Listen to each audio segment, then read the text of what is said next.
زمانی که ما افغانستان ترک کردم از طریق پاکستان، ایران، ترکیه، یونان، ایتالیا و فرانسه، انگلند.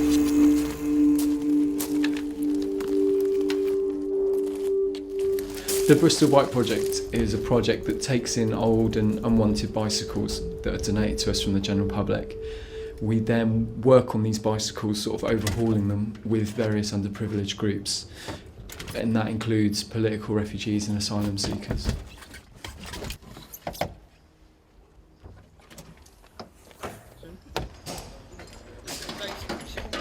Trouble is I can't get in the car at the moment.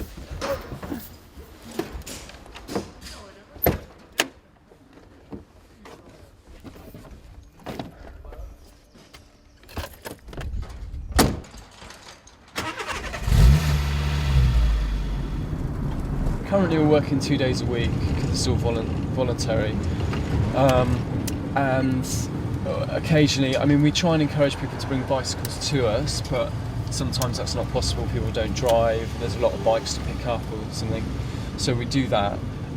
We go and pick bicycles up, and then we will go back to the workshop, and the morning sort of is spent basically sorting out bikes, to a point where they're then able to be worked on, so we know that they're sort of solvable problems, if you like. So we've sorted out any issues that there might be with things that are a bit more complicated, so that when people come along, we know that we can just fix them up with gears, brake cables, that sort of thing, basically. So then groups come along in the afternoon and work with us for sort of 3 or 4 hours at a time normally, and yeah, it's working well so far, really well.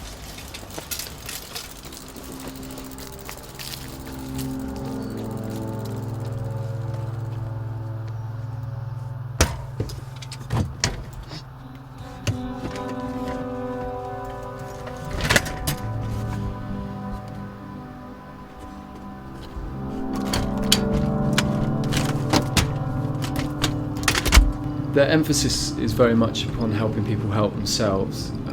We don't just believe in giving the bikes out. People have to come to the workshop space and spend a few hours working with us. And we hope that by them investing their time and labour into overhauling the bike, there'll be a greater sense of ownership and commitment towards it. Well, my name is Dahir Ahmed. I'm 22 and I'm from Somalia.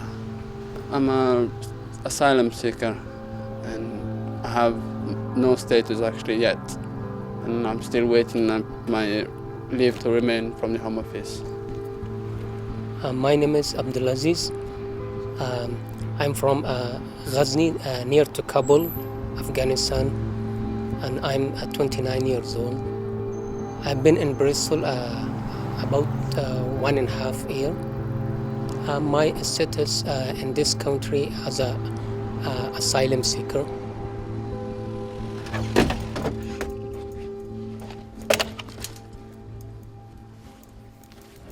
Yeah, well, everything's just completely new and strange, like the language, the culture. So I think there's this real sense of isolation, like feeling very alienated. So that's something I think that's important as well, is by having a bike they're able to go to college where they're learning English, the refugee centre, various appointments that they have, and also voluntary work that many of them get involved with. They have no dispensable income because they're not allowed to work as an asylum seeker, so they can't just get on buses. So that was the main reason really. So by having a bike they have just a huge independence that they didn't have previously. I have £35 a week vouchers, and most of the time from Tesco vouchers. And the difficulties I have with it is that it's really small, and it doesn't help me at all to get anywhere with it, especially to travel with that money is really difficult because it's just enough for my food. Finish, you can take the white away, and then you just... Do you want to see? Hello everybody.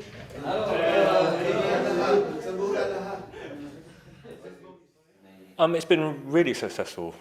We're probably nearing giving out 100 bikes to people in 6 months. So in terms of getting people out on the road, it's really successful. Also, the response from the public has been great. No, thanks for bringing it up. I said, like, on the website it says Stoke Squad, but really it should be Sick Road. That's fine. Well, I hope that helps anyway. Yeah, definitely. Right, they're all sort of slightly in bits, but Great. I think they'll probably turn themselves back into something useful. Yeah, absolutely. There's not really been a specific group or demographic that's been giving bikes. It's everyone. The amount of bikes that are not being used or just being stored in people's sheds and gardens. People have good intentions to cycle. They'll buy a bike and they'll ride it for a while and then they'll get out of the habit of it, and then that bike will just be stored. The idea is to get the bikes back on the road.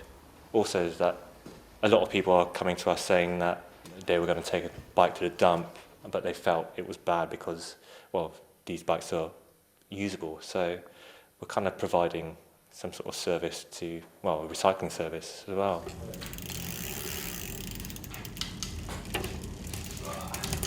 Well, the vouchers is given by the Section 4, and people are allowed to have the Section 4 when you've been refused by the government and you're waiting for an answer from the Home Office. So you get to go and you get to be on the Section 4 accommodation, where they give you a room and they give you £35 vouchers every week, Tesco vouchers, where you can only buy Tesco's, you can only buy stuff from Tesco's and nowhere else. Once they get to the UK and then someone seeking asylum to then get refugee status, that they're able to then stay in the country. But this can take years and years. We've been working with people recently, and 4 years on, they're still waiting for their refugee status. And during this period, they're not allowed to work. So they get food vouchers for certain supermarkets. But, you know, there's a real problem as well with a lack of not actually doing anything because they're not allowed to work. And it's not through an unwillingness to work. Pretty much everyone actually wants to work, and many of them come from very skilled backgrounds and are very intelligent and willing to get stuck in, but they're not able to. And as such, there's a lot of even a sort of malaise, a sort of depression through lack of not being able to do anything, and they have no money, so they're sort of in this very, very difficult period whereby they're not actually able to do that much. And then on top of that, they then have all this misinformation put about and are treated really, I think, quite badly on the whole. When I got the bike from the bike project, I repaired the brakes, front tire and back tires, and I think it was punctured flat, and repaired it again. I put some grease and oil on the chain and on the gear. Now it's working very smoothly.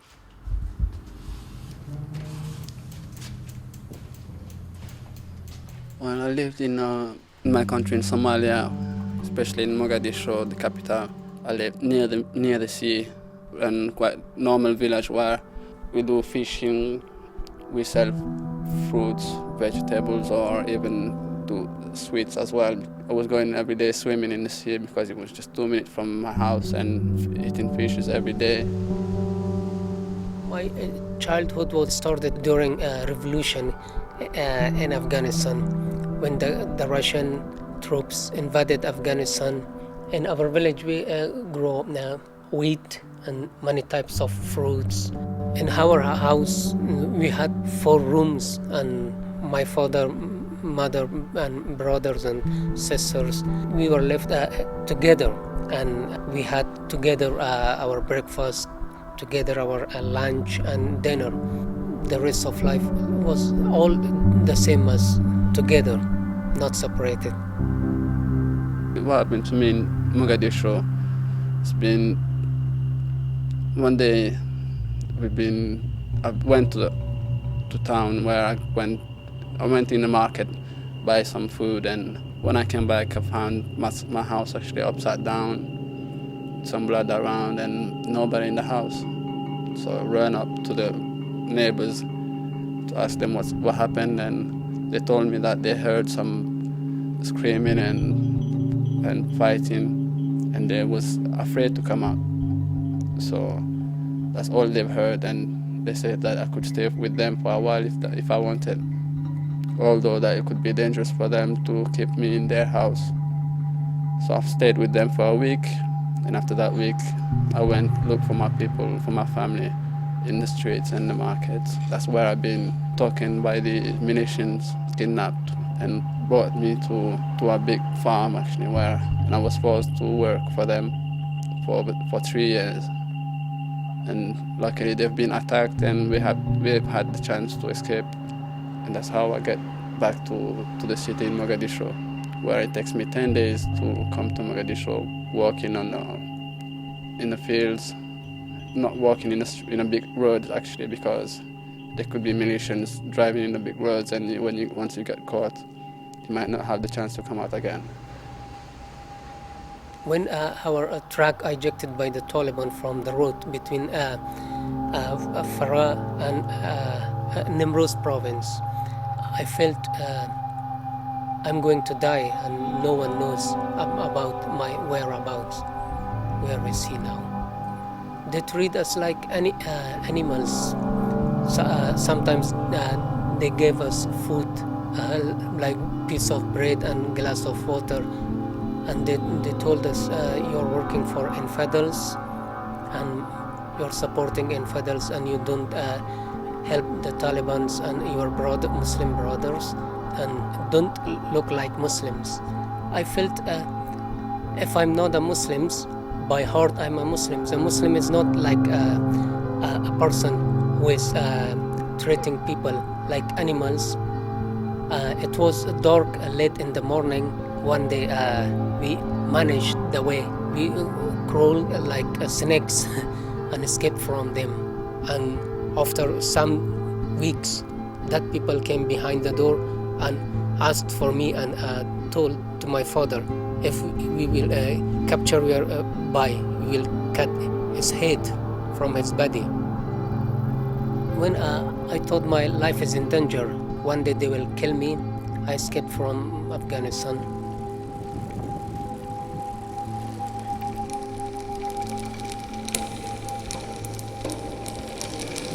Like everybody knows, I think, and Somalia is a country where there's civil war and problems every day.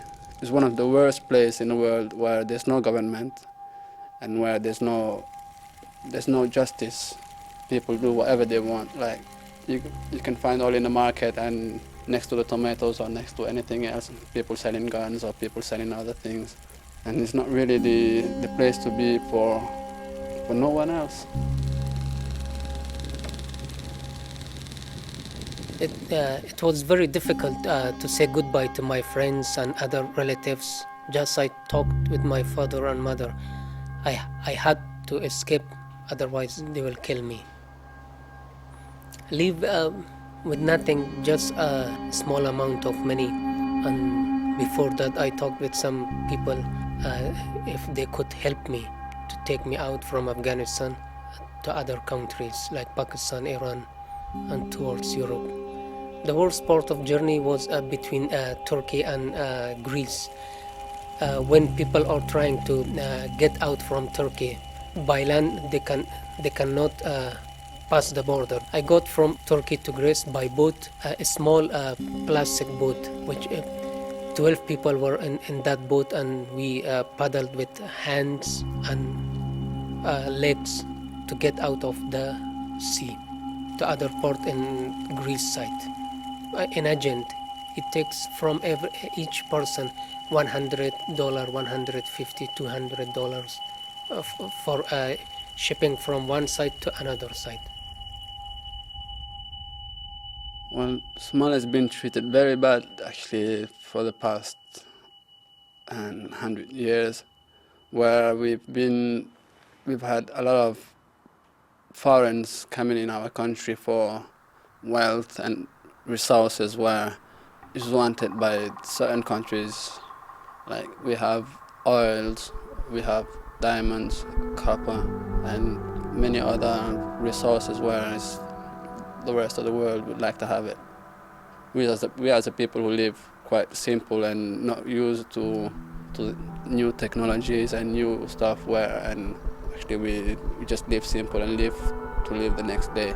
We didn't ask all that, and we didn't ask to be in that country. I never chose to born in Somalia. I don't think anybody else chose to born anywhere they born. And it's just that no matter how the place is rich or no matter what we have in our place, that doesn't give the right to kill or to destroy families.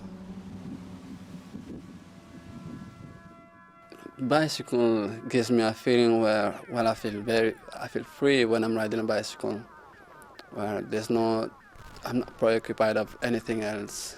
It's me and the road and my bike. I feel far away from the world and feel on my own and freedom of riding up to where I want. I think in this country it's quite negative on the whole. There's a lot of misinformation about refugees and asylum seekers. They tend to get put in the same category as illegal immigrants and economic migrants, neither of which they should, because they're completely different categories of people. So I think there's a real need to increase the awareness of these people and for people to have a better understanding of what they've been through, why they're here, and then what they continue to go through once they do arrive in the UK. When I ride the bike, I feel like an eagle, like a bird, like I myself, someone who is flying on the air.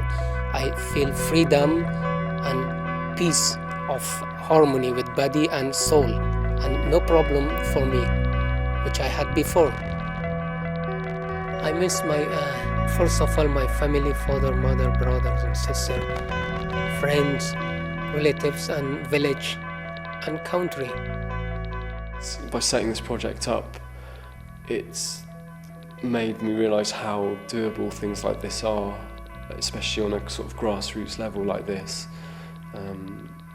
Anyone can do it given enough time and dedication to it. And this was just a tiny idea that we talked about sort of 8 months ago, and now it's a reality. And the way it's evolving is fantastic. And yeah, I'm really excited about the future of it.